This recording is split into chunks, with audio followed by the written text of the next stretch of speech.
Саламатсыздар ма? Мен сіздермен бүгін сары помидордан жасалынған өте дәмді лечоның рецептісімен бөлісемін. Оған әдеттегідей бірінші банкамыз бен қақпағымызды зарарсыздандырып дайындап аламын. Мен сіздерге бүгін көрсетейін дегенім бірнеше банканы қалай осылай духовкада зарарсыздандыруға болатынын, уақыттарыңызды үнемдейді. Одан кейін маған керек нәрселерімді дайындаймын. Помидор, болгар переці, чеснок, ащы бұрыш. Менде дунган переці, ащылығы орташа. Одан кейін көріп тұрғандарыңыздай перецтің ортасындағы дәнегін және еттерін алып тастаймыз. Және осындай етіп бар перецті турап аламыз. Мясорубкадан өткізген помидорды осындай үлкен кастрөлге құямыз. Өзінен үлкен кастрөл болу керек, 2-3 есе. Және отқа қойып, қайнағаннан бастап 20 минут қайнатамыз. 20 минут өткеннен кейін қантты, тұзды салып, майын құямыз.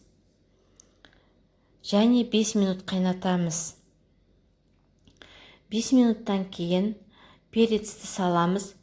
Перецтің бәрін бір атала бір саламыз. Бәрін түгелдей. Қорықпаңыздар, толып кетуі мүмкін. Осылай тұрғаннан кейін 5 минут өткеннен кейін астын қозғаймыз. Және 15-20 минут қайнатып, тағы да қозғаймыз. Көресіздер, осылай етіп перец томаттың согына бату керек. Жаңағы помидордың согына. Оған менде жарты сағат уақыт өтті, 30 минут. Содан кейін ғана уксусын құямыз. Уксус 9%. Естеріңізде болсын, шатаспаңыздар.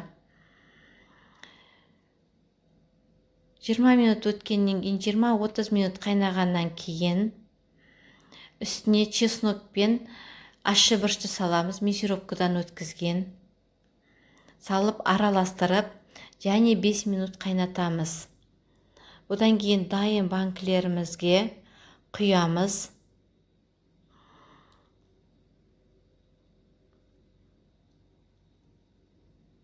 Егерде ауа қалып жатса, осылай қасықпен шығарып жіберіп, қақпағын жауып тастаймыз. Қақпағын жақсылап жауып, жылымен жауып, үстіне жылы жауып, 24 сағатқа қойып қоямыз. Өте дәмді лечо жасаңыздар. Видеоны қарағандарыңызға рахмет. Егерде ұнаса, лайк басып, пікірлеріңізді қалдырыңыздар.